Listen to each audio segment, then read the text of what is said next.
Bueno, muy buenas tardes a los queridos amigos y seguidores ya de este espacio ProDynamis, a los socios de nuestra fundación.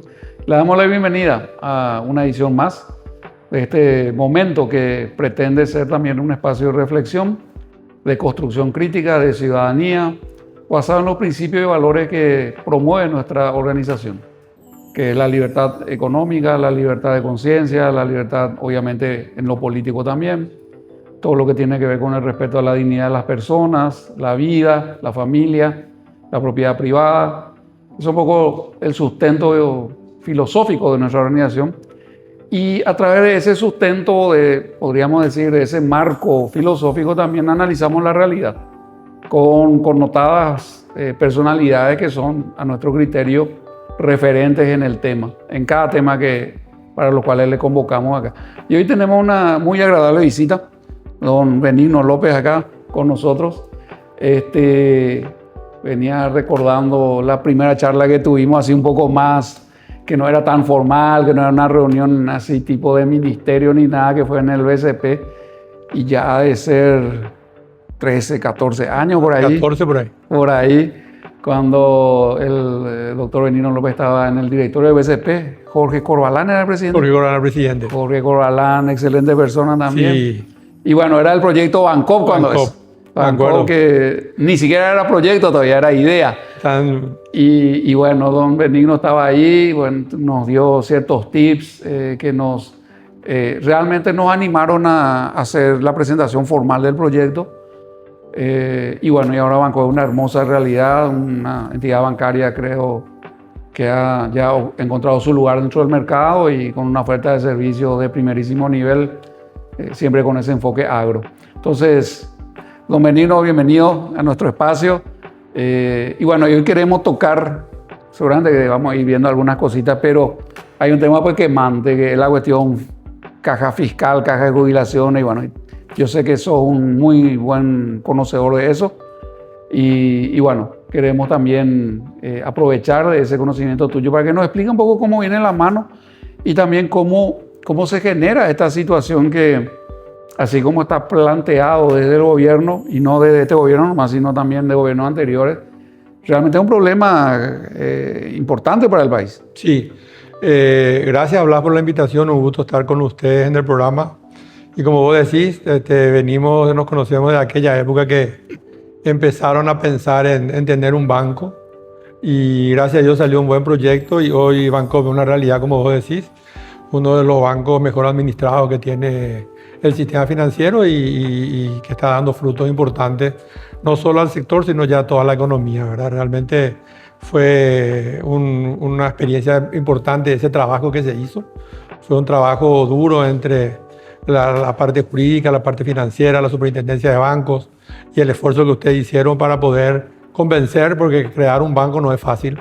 Y me acuerdo que tenía ese ingrediente que era el primer banco que se creaba después de la crisis, sí, y de capital 100% nacional. Sí, y nosotros estábamos todavía con el fantasma de la crisis, ¿verdad? Sí. Era 2007 cuando yo llegué al directorio del Banco Central, y el último banco había caído en el 2003, que fue, creo que fue Multibanco, ¿verdad? Y que seguía la cola, y los efectos de la crisis siguieron mucho tiempo más. Entonces, realmente un gusto estar contigo acá y conversar sobre estos temas. Realmente el problema de la caja fiscal es un problema que ya tiene sus años, ¿verdad? Por alguna u otra razón no se tomaron las medidas a tiempo o medidas más tempranas, porque es una ecuación difícil, una reforma de las más difíciles que hay para llevar adelante. A nosotros nos tocó lamentablemente la pandemia, por eso no la pudimos presentar. Tuvimos ese desafío enorme que ocurre una vez cada 100 años, creo que viene una cosa así.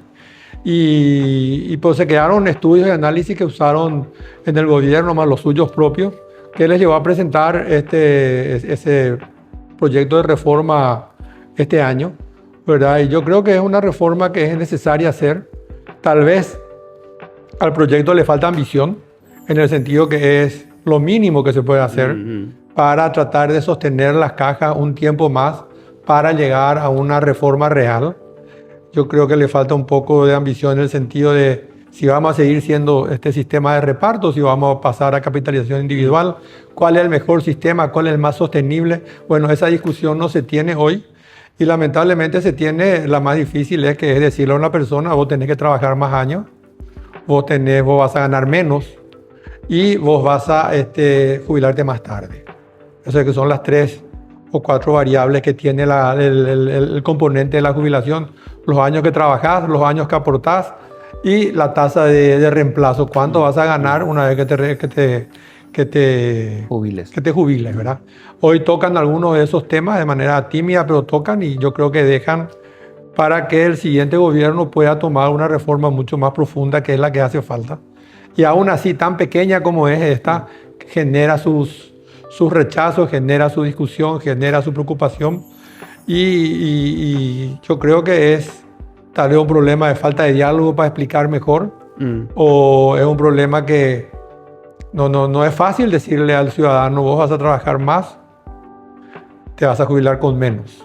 ¿Verdad? Más o menos esa es la reforma, ¿verdad? Y no existen reformas que sean fáciles, no existen reformas que sean al revés. Lamentablemente hoy tenemos un impacto que afecta a la longevidad. Vivimos más años, ¿verdad? Y cuando vivimos más tiempo somos más caros. Y esa parte de la ecuación casi no se cumple. La parte de la salud pública casi no tienen los sistemas de jubilación. Y genera una preocupación, ¿verdad? O sea, ¿qué va a pasar conmigo después? ¿Será que me van a tocar lo que yo estoy ganando? ¿Será que me van a hacer trabajar más? Y realmente la idea de hacer la reforma a tiempo es justamente no afectar derechos adquiridos. Cuando más temprano haces una reforma jubilatoria, una reforma de pensiones, más fácil es poder sostener el sistema. Al contrario, Sensum, cuando más tarde la haces, más variables tenés que tocar. Y entonces ahí es donde se complica. Yo espero que las conversaciones que están en el ámbito del Senado, de la Cámara de Diputados, perdón, o del Congreso, para no errar, tienen que llevar alguna reforma para dar una sostenibilidad, aunque sea un rato más, para tener una reforma más profunda y verdadera que lleve a una tranquilidad importante. Porque el sistema funciona pues como que los nuevos le van a financiar a los jubilados, ¿verdad? Pero eso cuando tenías tu estructura demográfica piramidal. ¿Verdad? Hoy ya no tenés más esa que tenías. Hoy tenés un impacto importante en la tecnología, incluso que también te deja sin gente, que te absorbe lugares del sector laboral formal.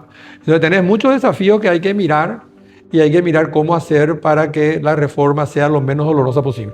Ahora, para contextualizar un poco, en términos de tamaño, porque se habló de decenas de millones de dólares, centenas de millones de dólares, y también un poco que nos expliques, porque también a veces yo me confundo, porque a veces que no es que hay una caja, hay varias. Hay varias cajas.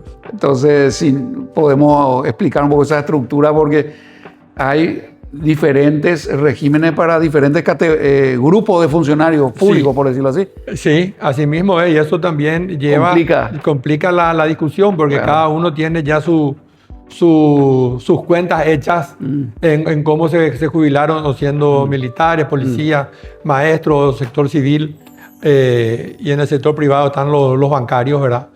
Pero el Poder Judicial y el Poder Legislativo tienen otra vez diferente. Tiene diferente otra. O sea, cada uno tiene una regla diferente, pero el negocio es el mismo. Pero, o sea, el negocio es el mismo. Gente que está trabajando hoy va a solventar la jubilación de los de ayer. Claro, entonces asumimos que esa estructura poblacional piramidal se va a y va a ser al revés, ¿verdad? Se va achicando, ¿verdad? O sea, y se va complicando el futuro. El futuro no va a ser sencillo para los sistemas de jubilaciones, no solo de acá, del mundo. ¿verdad? Porque esto se creó hacia finales del siglo de los 1800, 1880, 1890. Sí, cuando la estructura poblacional global estaba explotando hacia arriba, y se creó este sistema jubilatorio que es el que tiene la base y fue cambiando. Había mucho control de la población. Y la población vinieron 2 guerras después, 2 guerras mundiales muy fuertes que acabaron con muchas vidas también. Pero como te digo, es de las reformas que hay que hacer, de las más difíciles. Entonces, ¿Y de qué hablamos en Paraguay en términos de plata, de dinero? Hoy está costando la caja fiscal 380 millones de dólares al año, más o menos. El déficit. El déficit. Lo que va de los impuestos para financiar la jubilación. Lo faltante. El faltante. Oye, 380 millones es el déficit que tiene hoy la caja. Y eso se paga con impuestos. Va es más de $1 millón por día. Mucho más. Sí. 15. Y sobre todo que sale de los impuestos generales que tiene el país. Y por el otro lado vos ves la otra parte de la ecuación y vos ves que hay servicios públicos que están desfinanciados. La salud, la educación, la infraestructura, que son recursos que se podrían destinar ahí si la caja era superavitaria. Pero yo creo que salvo la de IPS, las demás casi todas son deficitarias. Pero la de IPS es privado. Es privado, es semi-privado y no está en discusión. Pues para decirte la dimensión nomás, esa es una caja que no tiene todavía problemas de déficit. En la parte de las pensiones, de las jubilaciones. Sí. Ahora, si mal no recuerdo, vos estuviste también en IPS. Sí. Entonces, a ver, me corregí si digo así una cosa muy... Pero no hubo un ajuste en los años de aporte para IPS ya. No, la fórmula es la misma hasta hoy. ¿Ah? La fórmula es la misma. Y el tema del promedio, los últimos años, no sé se qué. tocó al final, hace poco, se modificó el cálculo de los últimos, antes eran los 3 años, y ahora son los últimos 10. Y va sumando de manera gradual. Pero yo creo que eso también debería ser así en todos lados, ¿verdad? Porque te tiene que recoger toda tu vida, no los últimos años nomás. ¿Verdad? Y generalmente, lamentablemente, la informalidad que tenemos hace que en algunos lugares o en la mayor parte de la economía, salvo el sector público, los últimos años sean los que verdaderamente se aporta el salario real y los primeros 27 fueron salarios solamente para decir que aporté.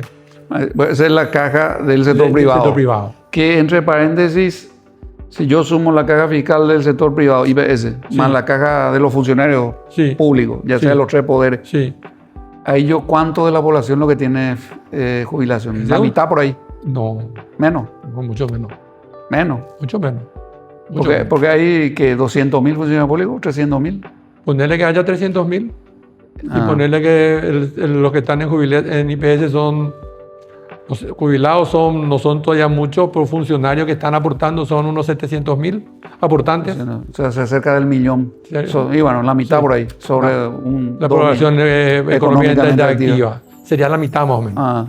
Y nuestro problema es la informalidad, ¿verdad? De una economía muy informal impide que haya aportes reales a la jubilación del sector privado también. O sea, bueno, en principio los 50% de la población no entra acá todavía. Pero financia, sí, de alguna manera. A través de su impuesto. Financia de su IVA, de su... Bueno. Y no reciben absolutamente nada. Entonces ese ya es un primer elemento de, llamémosle, inequidad intersectorial, por decir de alguna manera. Por otro lado, allí se habló mucho sobre todo se habla mucho de los maestros, de los militares. ¿Cómo es la situación de ellos? Ya yéndonos a lo que es la caja de los funcionarios, porque tener la administración central, poder ejecutivo en los últimos años que yo estuve, donde yo sí manejo bien los números, los funcionarios administrativos financian el déficit. Los del Poder Ejecutivo, digamos. Digamos, los que no son maestros, médicos, fuerzas militares, los que están en los funcionarios administrativos hay en todos los poderes también, ¿verdad?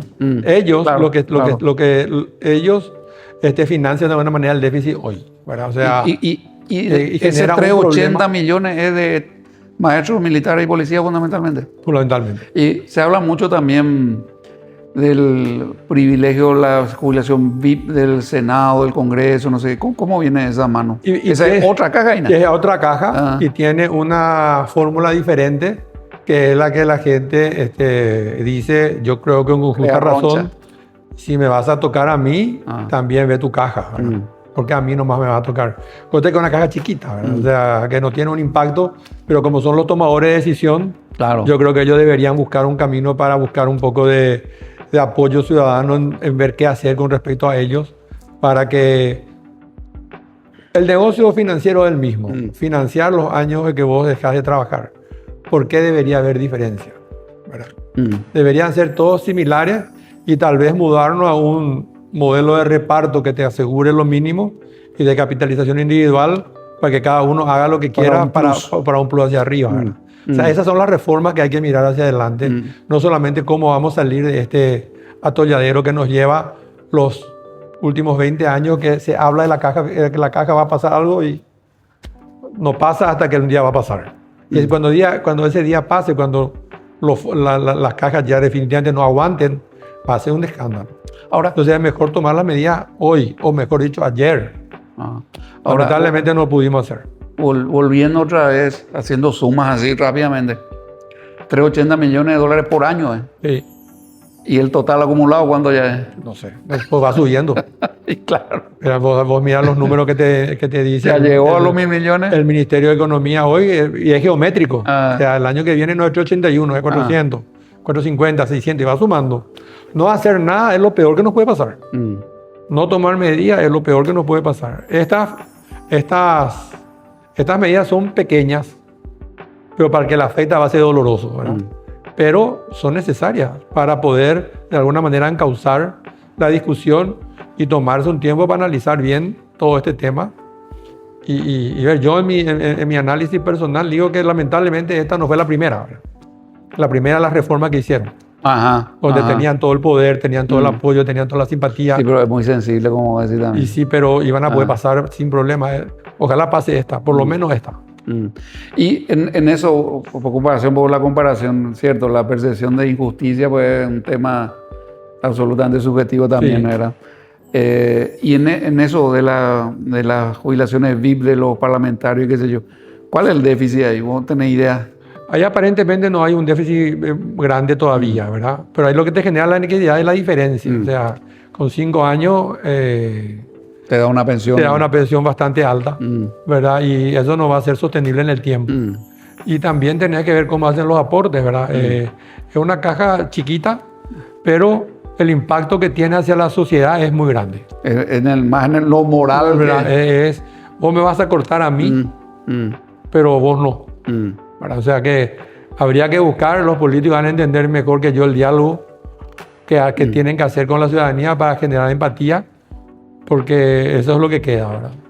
Lamentablemente es un problema de inequidad muy grande que hay, y todas las cajas tienen de alguna manera inequidades también. O sea, debería, siendo el negocio financiero el mismo, o sea, financiar tu edad de retiro, y siendo una caja pública de reparto, el esfuerzo debería ser compartido entre todos. Sí. Más allá de qué clase de funcionario sos y de qué aporte o no, porque muchos hablan de eso. Yo creo que lamentablemente eso no se mide ahí. Ahí se mide cómo vamos a sostener para que todos tengan algo cuando llegue la edad. Sí, porque cuando vos empezás con esto de que la tarea de tal o cual sector es más o menos sacrificado, no va a llegar a ningún lado. No llega a ningún lado. No llega a ningún lado. Todos tienen su importancia en el todo. Sí. O sea, para construir un país hace falta el médico, el maestro, el militar, el policía. Hasta el burócrata. Todo. Sí, y bueno, y ahí, como decía, esa es una discusión sin fin. Y por otro lado, siempre está el tema, bueno, vos sabías las condiciones en lo que te metías, ¿verdad? Al escoger tu profesión o tu vocación o lo que sea. Ahora, también el posponer esto lo que hace es tirar la carga a generaciones futuras. El posponer eso, no solo generaciones futuras, sino que va a ir siendo cada día más insostenible y un día va a ocurrir de golpe. O sea, no se va a poder manejar. Hoy se puede manejar todavía. Hoy se puede hablar. Hoy se puede sentarse a acordar algunas cosas. Después va a ser, la plata no me alcanza. Y ahí ya veremos. Y ahí ya veremos qué pasa. O sea, hay que evitar eso. Y la única forma de evitar eso es haciendo antes las cosas. O sea, yo creo que más allá de que podamos tener diferencia o no, esa reforma es necesaria. Bueno, en el segundo bloque vamos a tratar de profundizar un poco en lo que es la propuesta en sí, dentro de lo que dice don Benigno, de que en realidad, con eso me quedé, de que le falta ambición incluso, porque hay gente que ya está planteando que esto es algo absolutamente inviable, ¿verdad? Entonces, me gustaría profundizar contigo un poco ya en los detalles, porque en qué consistirían los ajustes propuestos en esta etapa, y bueno, para ir teniendo una idea mucho más acabada de la complejidad del problema.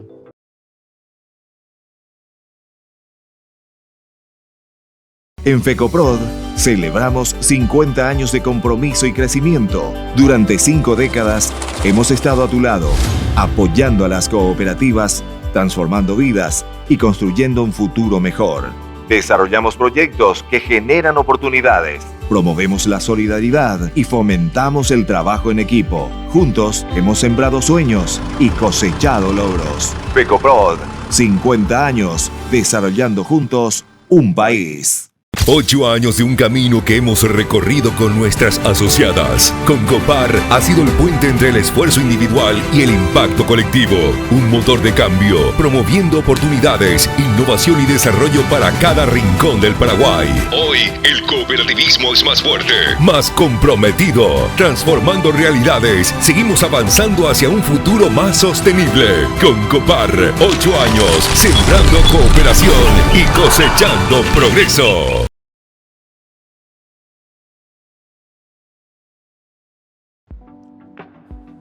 Bueno, seguimos acá con don Benigno López, mi invitado de lujo esta tarde, tratando de profundizar un poco en el contenido, si se puede, más específico de la propuesta, porque hay ciertos sectores como que muy visibles en este tema. El magisterio, los docentes y la fuerza pública. Los policías, los militares. Y la idea es, yo creo la idea que tiene el ministerio es tratar de unificar los parámetros, ¿verdad? Por ejemplo, hay varios números hoy en cuanto a la edad de jubilación. Se quiere ir a los 57 años. O sea, antes, hay gente que se jubila mucho antes. Y quiere decir que es el mínimo, ¿verdad? Los aportes, 25 años casi para todos los sectores. Hoy existen regímenes que son menores a 25, 10, 15 años y te jubilas, ¿verdad? Y la tasa de sustitución, un máximo del 78-80%. Hoy gente se jubila con el 100%. Y ese tema, yo conozco docentes, ¿verdad? Y la base de cálculo, hoy es el último salario y quieren que sea el promedio de los últimos 5. O sea, yo creo que esas son reformas que pueden, de alguna manera, minimizar el déficit pero no sé si acortar o resolver, pero por lo menos contener la hemorragia, ¿verdad? Y sentarse a hablar de una reforma más profunda después.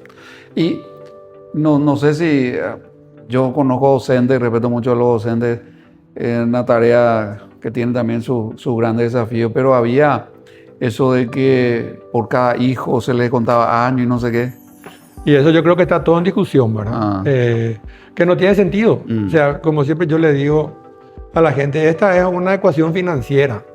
No es una ecuación de reconocimiento de quién hace un trabajo más importante para la sociedad. Al final todo suma en el conjunto, ¿verdad? Entonces, ¿cuánto vos aportaste y cuánto puedes tener? Entonces, yo creo que ahí está la discusión y ahí hay que tratar de encontrar una salida, porque al final todos vamos a sufrir las consecuencias de no arreglar el problema. ¿Y la ANDE no tiene una caja? Ella tiene una caja propia, ¿verdad? Pero que también tiene otras reglas. Y tiene otras reglas, pero no conozco bien cómo es la ANDE. Pero la ANDE tiene su caja y tiene IPS también. Entonces, pero no está acá. Entonces, digamos, un primer tema en medio tratar de igualar las condiciones nomás luego. Igualar la cancha es lo que busca hoy la propuesta. A lo que es el régimen general de los funcionarios públicos. Tener un régimen general de todos, ¿verdad? Que no haya diferencia en cuanto a edad. Dependiendo de dónde votar, ¿verdad? Eso ya sería... Yo veo que es una propuesta prudente, ¿verdad? O sea, de todas las propuestas que te pueden venir dentro de 3 o 4 años, si esto no sale, va a ser 10 veces peor que esto. Y la gente parece que no cree. Como no pasó nunca, no cree que pueda haber un problema de verdad. Yo creo que esto va a hacer que te puedas sentar a hablar de las reformas más profundas que hay que hacer. Bueno, y en ese sentido, ¿hacia dónde vos pensás que debería ir un régimen de jubilación que se pueda sostener? Porque tenés que tener, creo que ya tocaste, dos variables que generalmente es complicado en llamémoslo así, un cálculo actuarial, ¿verdad? Que es la cuestión tecnológica, que ya tocamos, que hace que ahora, cuando yo era mamita ahí, siempre estudiábamos eso de que en los costos de los factores el trabajo era barato y el capital caro, ¿verdad? Sí. Y ahora resulta que no, medio que al revés, ya es la cosa, ¿verdad? Porque por lo menos en el empleo formal, vos tenés... y la tecnología como tecnología, por lo menos en lo que es procesamiento de datos, capacidad de comunicación y qué sé yo, cada vez tiene costos unitarios menores. Hay una potencia cada vez más alta. O sea, el incentivo para sustituir mano de obra por capital cada vez más intenso, capital tecnológico. Y por otro lado, tener el tema demográfico nomás luego.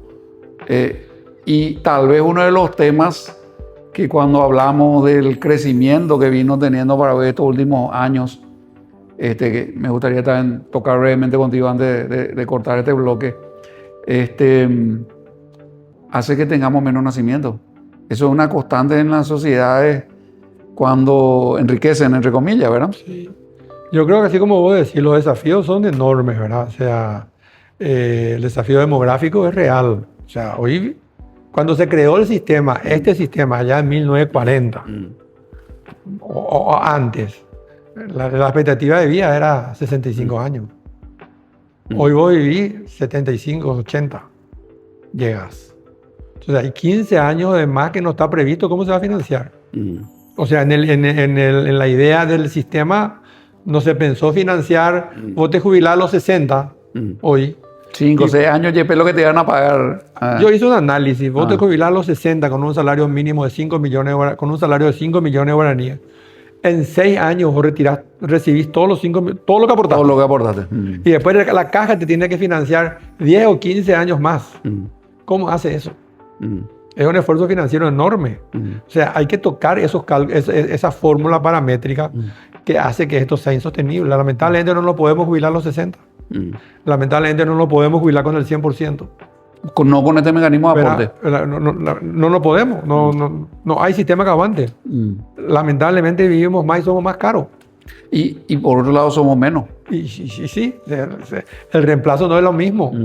¿Verdad? Y tener la competencia de la tecnología. O sea, el cóctel, los condimentos del cóctel son todos malos. Entonces, la idea inteligente es hacer una reforma de verdad en algún momento. Porque si no, cada 5 o 6 años vamos a estar discutiendo esto y no vamos a poder hacer otra cosa. ¿Y hacia dónde debería ir esa reforma de más profundidad, según vos? Y yo creo que esa es una gran discusión, ¿verdad? Que no hay solución por los desafíos que hay. Pues yo digo que creería que habría que ver un sistema mínimo. Una renta mínima. Una renta mínima, un aporte solidario, y después cada uno haga su renta con lo que pudo ahorrar a lo largo de su vida, ¿verdad? O sea, un sistema medio mixto podría ser una solución. ¿Y cómo queda en el sector privado el tema de IPS? IPS es un sistema de reparto también. Pero es medio monopólico, pues. ¿O no? ¿Obligatorio, pues? Obligatorio para el trabajador formal. Sí. Bueno, yo soy trabajador formal. Sí. A mí me realmente debería ser obligatorio nomás luego, porque no debería luego haber trabajador informal. Pero es un sistema obligatorio para el sector privado. Yo tengo la percepción que me sale muy caro. Porque igual tengo mi seguro médico, otro lado, mi seguro de sepelio, ya preparé todo estoy en la mutual de cooperativista, etcétera, etcétera. Bueno, vos sos una persona previsora. Pero digo, ¿por qué las empresas no pueden optar por un prestador de servicios de jubilación que no sea IPS? Y debería hablarse de eso, ¿verdad? Debería hablarse de eso, debería ponerse eso sobre la mesa, pero de mi experiencia en IPS. Había una demanda enorme para los tratamientos caros. Sí. Que ningún otro seguro te cubre. Sí.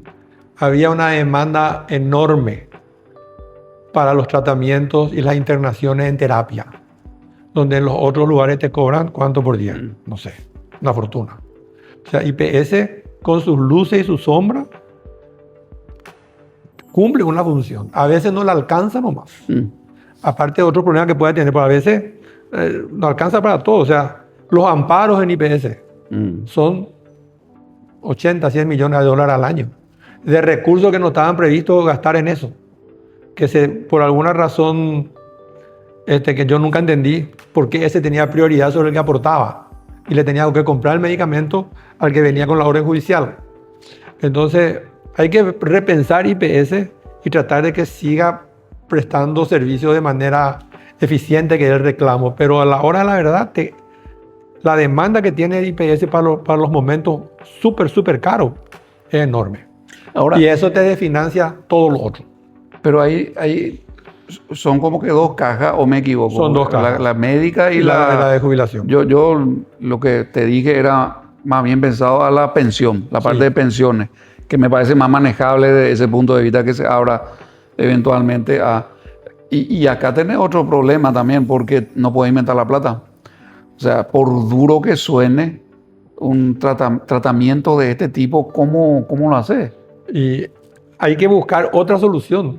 Yo digo, hay un fondo que se llama el Fondo Fonares para las enfermedades catastróficas, ¿verdad? Eso debería financiarse. Y ahí deberíamos estar todos, ¿verdad? Se financia para todos los ciudadanos. Todos tenemos derecho a la salud, dice la Constitución, ¿verdad? Porque uno va a tener un mejor servicio que el otro si hay un fondo que podría hacerse. Y se financia un proceso de compra competitivo y de tener el medicamento que podemos financiar. Hay una diferencia enorme entre un medicamento original y un similar, biosimilar. Y te salva la vida igual este. Sí. Pero este sale 10 veces más caro. Entonces nosotros no podemos comprar este por más que queramos, porque no tenemos la plata. Pero sí te podemos dar este que te va a dar una solución. Todas esas discusiones la gente no quiere tener. Quiere encontrar el amparo para obligar a la IPS o obligar al Ministerio de Salud a comprar un medicamento que no puede pagar. Incluso con marca, más o menos. Sí. O sea, pues es un tema que hay que en algún momento discutir y ver cómo vamos a proveer una salud eficiente para todos. Y hay países que resolvieron el problema. O sea, no somos los únicos que tienen este problema y que no se resuelve. Hay países que resolvieron el problema de compra de medicamentos, que resolvieron el problema de compra eficiente de medicamentos y darle un medicamento que se puede financiar al ciudadano para garantizar la vida, que es lo que la Constitución te manda. Busquemos una fórmula para hacer eso. Y volviendo un poco otra vez al sistema tradicional de reparto, como se dice, si vamos al sector público, entonces una posibilidad tendríamos que darle cabida a la capitalización individual. Yo creo que sí. No, medio que no hay otra. Yo creo que ese es un camino natural que se va a ir andando con todos estos nuevos instrumentos que están saliendo, de tener la superintendencia de valores por un lado, tener la superintendencia de pensiones por otro lado. O sea, va a haber incentivos para que alguien vaya desarrollando estos productos y la gente tenga, más allá de las cajas mutuales o las cajas médicas, tengan otros productos en los cuales mirar. Capaz que ustedes van a empezar a hacer algo en algún momento también. Ustedes son muy creativos. Sí, de hecho que sí. ¿Verdad? Ahora, ni hablamos de la gente del campo, ¿verdad? Los trabajadores rurales y cosas esas. Pero volviendo un poco otra vez, como una cuestión de curiosidad, en una caja de jubilaciones privada, creo que en IPS también ocurre, que aunque es medio híbrido, por decirlo así, pero hace inversiones la caja. En la caja fiscal, ¿eso se hace también? ¿Cómo si no tiene? Tiene déficit. IPS tiene superávit todavía. Cuando tenía, vos sabés que eso fue un problema grande que tuvo la caja fiscal. Cuando había superávit no tenía la autorización legal para invertir. Ahí tenés. Mucho tiempo pasó así. Y a lo mejor algo se podría haber hecho. Algo se podría haber generado algún interés adicional. Pero si se avanza a reparto, o sea, capitalización individual, hay que pensar en eso también. Hay que pensar en eso, pero esa va a ser tu plata la que va a invertir. Claro. No la del Estado. Claro. Y yo creo que un camino puede ser avanzar en ese sentido y pensar. Porque con eso, de alguna manera, contrarrestar el tema demográfico y qué sé yo, ¿verdad? Y poder cubrirte, ¿verdad? Tener la de reparto acá que te soluciona una parte de tu vejez y otro basado en lo que vos hiciste durante lo que pudiste ahorrar en tu vida, ¿verdad? Bueno, y ahora ampliando un poco brevemente, porque es tema para a lo mejor otra charla contigo. Estamos teniendo una serie de lecturas, análisis, y a mí también siempre me llaman la atención positivamente qué sé yo, si uno mira atrás, Paraguay, 20 o 30 años de historia, la verdad que es un país transformado. O sea, hace 30 años atrás, bueno, yo estaba entrando en la universidad y qué sé yo, y 30 años después realmente es un país transformado, ¿verdad? En muchos aspectos. Vos que estuviste digamos, en posiciones de alta responsabilidad, podés hacer una breve síntesis de lo mejor de estos 20 años, digamos, y después te voy a pedir también los desafíos que se vienen. Totalmente de acuerdo contigo, ¿verdad? Vamos a hacer por siglos. Sí. El siglo pasado, nosotros salíamos de una crisis financiera y una crisis fiscal enorme. Sí, que llegamos a default. Llegamos a default selectivo los primeros años de este siglo y el país estaba prácticamente quebrado. Teníamos ese acuerdo con FMI. Hicimos el acuerdo con FMI, con el gobierno de Borda, con el gobierno de Nicanor, en la mano de Borda, 2003. Ahí es que él recibe el país tratando de buscar una solución a lo que había encontrado. Y él presenta en el gobierno anterior a Borda, el ministro de Hacienda era James Spalding, el presidente del Banco Central era Raúl Vera. Ellos ya habían presentado una suerte de plan para... Eso era González Maqui todavía. González Maqui todavía, pero que no pudo pasar el Congreso. Algo de eso se agarra el doctor Borda y hace un plan de reforma brutal, con el apoyo y el liderazgo de Nicanor. Yo creo que ellos sientan las bases para todo lo que se vino después. Se hace una reforma en el sistema financiero, una reforma fiscal. Que fue clave para mí esa reforma fiscal. Clave. Y la del sistema financiero, a partir de ahí, por ejemplo, lo que yo pongo como ejemplo siempre, a partir de ahí, los presidentes del Banco Central empezaron y terminaron su mandato. Antes no ocurría eso. Sí. ¿Verdad? El primero que terminó su mandato fue Jorge Corralán. Y después todo lo que le siguieron no tuvieron el estrés. Todavía no se puede lograr eso en el Ministerio de Hacienda. Generalmente hay 2 a 3 ministros por gobierno. Pero la reforma que ellos pusieron en la caja fiscal ya pusieron reforma. El Ministerio de Agricultura le gana al de Economía. Sí. Yo habré contado, haciendo un promedio simple, un año por ahí. Sí, es difícil. Y lo mejor, hay mucha carga política en los ministerios que no hay en el Banco Central, ¿verdad? Pero si vos mirás, todas esas reformas que se hicieron fueron las que sostuvieron y dieron vuelta al país. No solo las reformas económicas, sino el compromiso político también que hubo en los gobiernos que vinieron de respetar todo eso, ¿verdad? O sea, hubo un respeto hacia la estructura y hacia lo que se estaba haciendo. Y yo creo que eso... porque pasamos el tema de un gobierno ideológicamente muy diferente como Fernando Lugo, pero en esa parte no... Y Fernando Lugo respetó a todos los directores del Banco Central. A ninguno le sacó por cuestiones políticas. Cada uno fue venciendo su mandato y se fue yendo. O sea, son gestos... Se logró sostener esa... Son gestos que si vos mirás en otros lugares... No ocurre, ¿verdad? No ocurrieron. No ocurre, no es fácil, salvo en sociedades mucho más avanzadas que la nuestra, ¿verdad? Entonces, yo creo que ahí se sentaron las bases y eso vinimos haciendo los últimos 20 años. Y lo fuimos haciendo cada vez mejor. Prueba de ello es que llegamos a grado de inversión dada por 2 calificadoras que indican que el Paraguay tiene una relativa fortaleza fiscal para cumplir con sus compromisos y para cumplir con sus obligaciones y para desarrollar el país. Pero hoy vos ya ves que eso no es suficiente. O sea, ese lado, yo digo siempre que Paraguay tiene tenemos que mirar los 2 lados de la moneda, ¿verdad? Ese es el lado bueno de nuestra moneda. Todo lo que hicimos en el lado fiscal, en el lado financiero, por el lado del Banco Central, por el lado del Ministerio de Hacienda, vos ves que hay una formalidad ahí, muy importante, hay una institucionalidad ahí, muy importante, que no ves en los otros lugares. Y más profesionalismo también. Y sí. Y el desafío viene a consecuencia del éxito, ¿verdad? Desde el 2000 a hoy, ¿cuánto se redujo la pobreza? 30, y estábamos 35%. 57 y creo que... Somos ahora 20. 37% de gente que salió, esos ciudadanos paraguayos salieron de la pobreza, que son clase media, que son más exigentes, que son más demandantes. A ellos ya no le podés más dar los servicios que le dábamos en el 2000.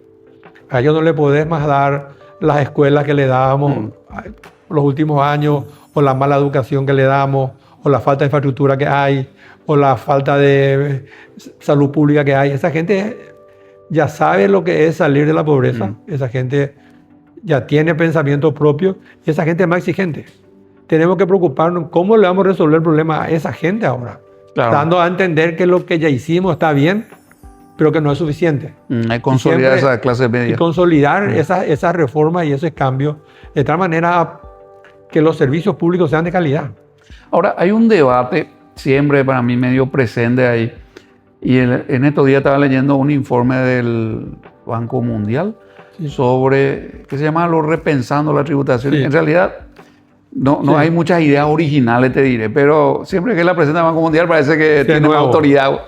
Pero el eje de la cuestión era, del debate que planteaba, era tasa alta o tasa baja para los impuestos, ¿verdad? Sí.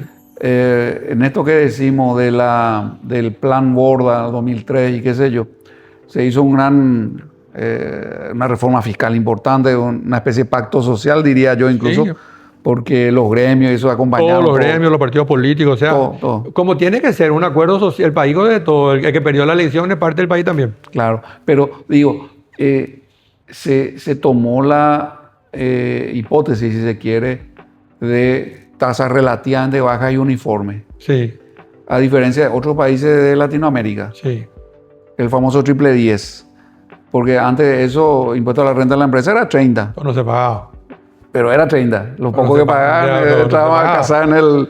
Entonces, yo creo que por eso Borda fue muy inteligente. Claro, pero digo nomás, creo que una prueba empírica de que tributaciones de nivel razonable son mucho más positivas que llevarlo a 40, 45, porque Brasil, por ejemplo, ahora creo que sigue anclado en tasas nominales muy altas en temas de impuestos.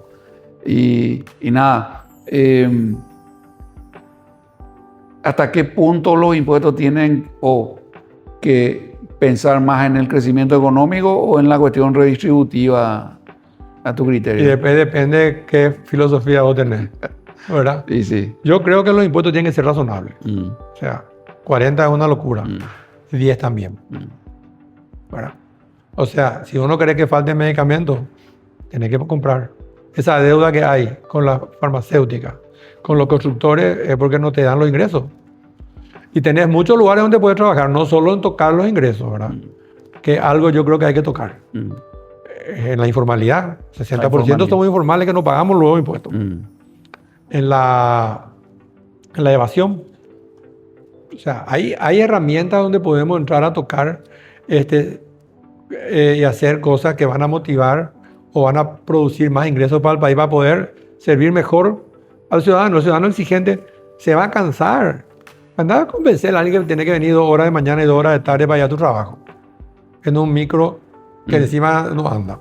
En una ruta y en un camino que encima es feo. O sea, serios problemas van a haber si no se resuelve este tema de fortalecer la institucionalidad, fortalecer la prestación de servicios de calidad y trabajar en eso, ¿verdad? Tenemos que tener un poder judicial independiente, el réfere tiene que ser independiente. Entonces, mientras no tengamos eso, vamos a tener siempre problemas. Ahora, para despedirnos, una pregunta, sé que es difícil y a lo mejor lo que dejamos ahí medio picando para otro encuentro, pero yo miro afuera, ¿verdad? Como ciudadano a pie y me resulta complicado pensar de que se puede hacer más eficiente la gestión pública cuando que casi es imposible echarle a un funcionario. O sea, una vez que pasaste, si estás nombrado famoso, que te saquen es muy complicado, es muy difícil. No es como, qué sé yo, en el sector privado, bueno, te da tu liquidación, te va. Vamos a decir que, pero en el sector público eso no se da. ¿Cómo hacemos eficiente una...? Mira, tenés razón lo que vos decís, pero hay mecanismos. Hay mecanismos que se pueden utilizar y que acá fueron exitosos. Banco Central. A fines de los 90 éramos más de 1.500. Hoy son 800 los funcionarios. No le vas a poder sacar a todos de la noche a la mañana, no, claro, ni intempestivamente, ni de manera. Hacer un proceso, ¿verdad? Pero hay que hacer. Hay que hacer un proceso, ¿verdad? O sea, no puede venir mañana. O sea, yo digo, si no haces un proceso, alguien va a venir y va a hacer una locura. Sí. Hacer nomás un proceso donde vos vas cambiando las reglas y en 5 o 7 años vas a tener otra cosa. Del día de mañana, de la noche a la mañana, lo que no va a tener, o va a tener de manera violenta, o va a tener de manera que no va a ser consistente, porque te van a reponer a la gente por orden judicial, y amparo y acompañar. Vos podés hacer un proceso. Nadie ni sintió el proceso del Banco Central. Eso es interesante. Pero porque demuestra que se puede achicar una organización pública sin comprometer su eficiencia. Y siendo mucho más eficiente, mucha tecnología. Y con una economía más compleja. Afuera, Hacienda hace lo mismo, Relaciones hace lo mismo, el MIC también hace algo de eso. Entonces, de que se puede hacer, se puede hacer. Ahora, si tenés las ganas o la fortaleza para hacer, no es el problema. Entonces, hoy ya tenemos los diagnósticos. Los diagnósticos están. Tenemos que trabajar ahí. Tenemos que trabajar en la informalidad. Tenemos que trabajar en la calidad de los servicios públicos y tenemos que trabajar en la institucionalidad. Y nadie te puede parar, Paraguay. Así es. Muchísimas gracias, don Benigno, por este primer, llamémoslo así, encuentro. No quiero decir round, ¿verdad? Pero hay muchos temas para conversar contigo. Creo que ahora tenemos una perspectiva también justamente de proceso, 20, 30 años, como dice el tango. Sí. Dice que no es nada, pero en realidad son. Y se hizo mucho. Se hizo mucho. Así que, bueno, te agradezco tu tiempo. Le agradezco también a ustedes su acompañamiento. Esperemos que este contenido les haya sido de interés y te comprometo para seguir dialogando en estos temas. Un gusto estar con ustedes. Muchas gracias. Saludos.